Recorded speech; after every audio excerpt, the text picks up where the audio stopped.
Alright guys, so today we're going to be filming another video the same day that we filmed the Mayfield video, and we're on our way to the Rochdale Canal. Is it the castlefield part? Where they've drained it. So it might just be a little short video, but just go and take you down there, show you that.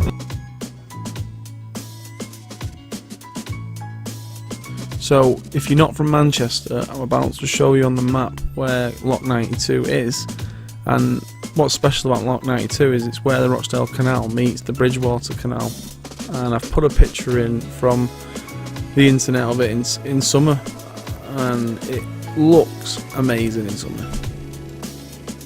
So I'm looking down into the drained loch from that wall in the previous picture, and isn't that just magnificent?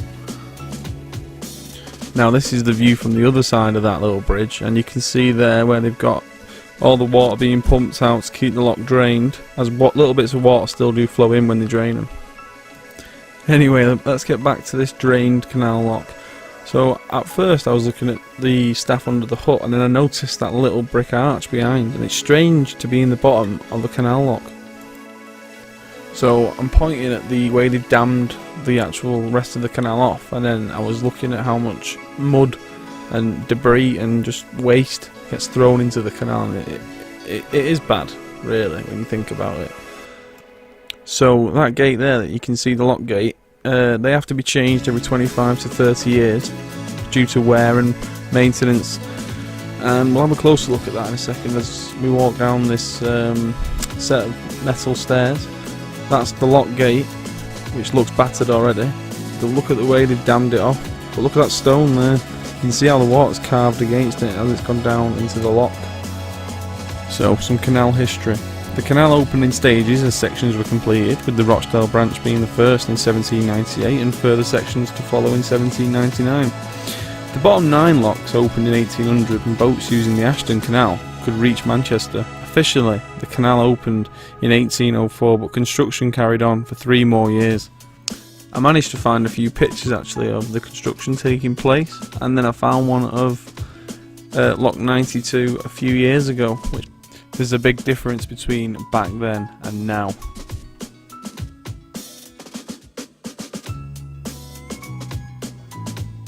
So as we approach the bottom, I have a look over the side here, where obviously there's a CRT for Canals and River Trust, and there's also a little selection of what they've found in the canal after they drained it.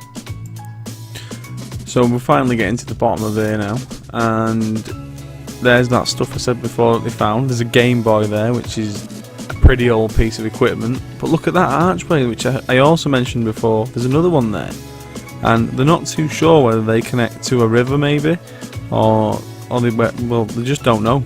But one of the employees there was saying just crack it open and see what's inside, but I guess we'll never know until they open them. And then of course it's dotted with them red lanterns for Chinese New Year. So there we go guys, my first steps on the bottom of a canal lock. Never thought I'd be doing that before. Well, I'm not too sure. I do think it's sandstone just because it's red, but don't hold me to that. Now I don't know if you can see, but on the walls there's actually like tiny little chip-ins which are maker's marks, and the actual boats have wore them away. So I'm walking around the bottom of this drained canal lock now, and I notice that we're getting close to the doors, so I get my camera out, start filming the door, and then it hits me how big them, not doors, sorry, gates are. They are huge, and you don't realise when it's filled with water just how deep it actually is, and it is quite scary. And now I'm just having a quick look at that crane. I was puzzled at first how they got it up there. So we spotted these two like square shapes that were set into the rock, and I thought they might have been old like gate holes, but I don't even know if they're a thing in canals. And earlier I mentioned maker's marks being like chiselled into the rock. I think that's what they are, and I think that's how they worked out how much to pay the workers who built the canal. So we're coming back to these arches again at the bottom of this canal lock, and they're so peculiar as to why they're there, and I really do wonder what is behind them or where they lead to, because I'd love to know. I really do love the way the water has eroded that stone and it's just changed the shape into this like curvy shape. It's so amazing. In order for this canal to make its way down to Castlefield. It passes through Hebden Bridge, Todmorden and Littleborough before skirting Rochdale and Oldham into the centre of Manchester. The only Transpennine Canal without a tunnel, it climbs 600 feet in its 33-mile length, has 92 locks that could take barges measuring 74 feet by 14 feet and 2 inches. Now that is some engineering. And the reason why they didn't have any tunnels is because at the time when it was built, they were distrusted by a lot of the people who were around then, and they were still in their infancy stage, if you will, and they just didn't trust them.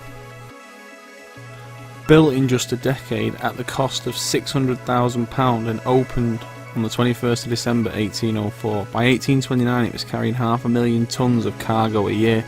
Alright guys, so it's been me, Curvex, Martin Zero, check out his channel. We've just had a look at the Rochdale Canal. It's been drained. I hope you enjoyed it, and subscribe, like and share. See you next time. I'll see you next time. And I just want to say thank you for watching.